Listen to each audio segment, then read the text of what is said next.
This will be a very small topic but very interesting. So in motion of rigid body, the lesson motion of rigid body, we talk about degree of freedom. So what is degree of freedom? From the previous lesson, you know that if you have n particles, you will have 3n degree of freedom. So degree of freedom is how you move. So if I have one particle, suppose in xyz dimension, so this is x, this is y, and this is z. So if I have one particle, this can move in y, x, and g. So it can move in 3. It has 3 degree of freedom. If I have another particle, and it again can move in another 3 dimension. So these two add up to have 6 degree of freedom, and so on and on. So but in first lesson we studied that if you have two particles, they are connected by some constraint. Suppose the distance of these two particles is fixed like r, then the degree of freedom reduces. So here I had a case of 3n minus k.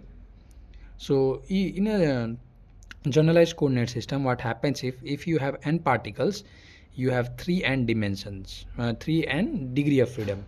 And if you have k constant, its constant is something like an equation that imposes the forces or maybe some distance to be there.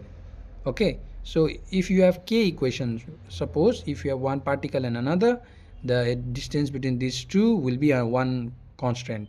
If you have another particle, distance between these two might be two constant, and so on. And this constant would look like something like this. Maybe the distance d12, it is distance between particle on 1 and 2, maybe x2 minus x1 whole square, and the distance formula. Okay, so where I'm taking with all this information is that when you study motion of rigid body, what you will hear is you need 6 degree of freedom. It is very common thing to hear. The 6 degree of freedom is split into usually the 3 transitional, a translational, okay, and the rest 3 will be called rotational. So I am building all this to really understand what these mean. So talking about that, let's go with an example. Suppose we have this, as you can see, xyz.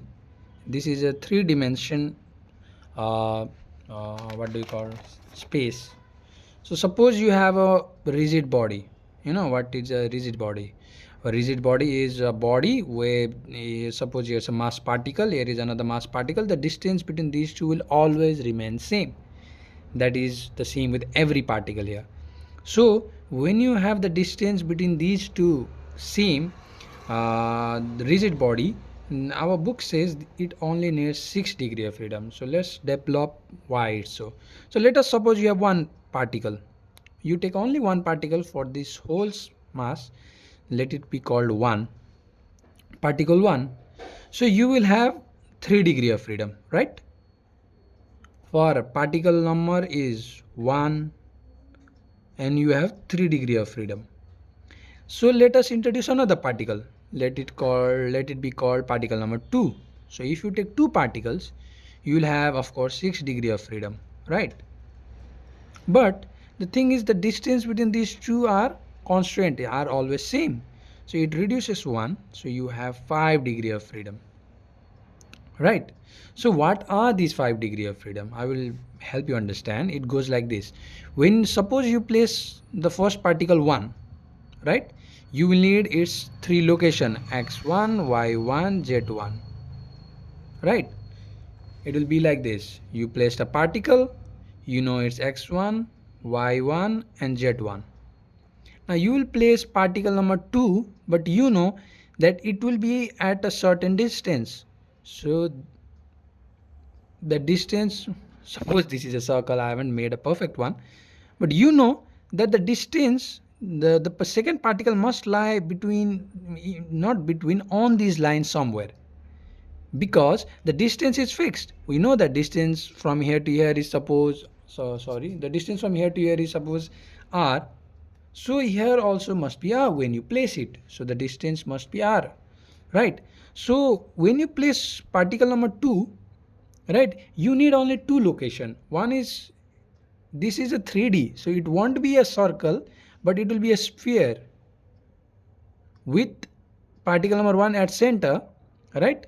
So in sphere, if you have already the distance, then you will need something, maybe a theta for an angle, polar angle theta, and maybe an azimuthal angle phi, right? So those 5 degree of freedom were x1, y1, z1 for particle 1, and to place particle 2, all you need is an azimuthal angle and an polar angle.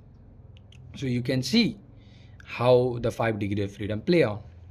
Similarly, if you need to place third particle, now you know that when we make this, we have particle 1, we have particle 2, they are connected through a line. So if you introduce a third particle, right, so it has to have another constant where these two distance are fixed. So this is 3, so d1 3 and d1 2 and d1 3, this is 1 3, this is 1 2, sorry. So these distance are fixed, we know that because this distance is fixed, and these two. So what was the case? First particle 3 degree of freedom, second particle 6 minus 1, which was 5 degree of freedom. Right now, if you have third particle, you will have 9 degree of freedom technically, right? But since three distance, as you can see, this and this are fixed, it will again become to 6 constant. Also the thing is, for this, the one increase in the constant, as you can see, it went from 5 to 6. So it means that to put the third one particle, you just need one constant, right? And the thing is, since 1 and 2 is a fixed line, the point has to have a relative position with respect to line. So either here or either here, right? Or maybe somewhere around, but it will rotate around this line of axis, right? Somewhere here. So this is how we need 6 degree of freedom.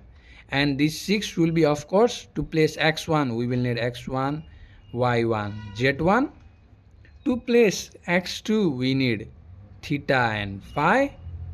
Maybe for the third, we call the angle psi, right?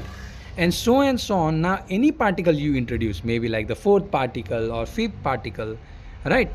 Any particle you introduce, the particle will be relatively fixed to these points 1 2 and 3. So every particle you introduce, there will be 3 degree of freedom introduced more, but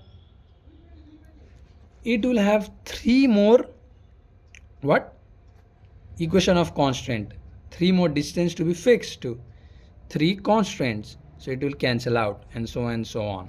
So all you need is 6 degree of freedom to explain an rigid body. So yeah, that's all.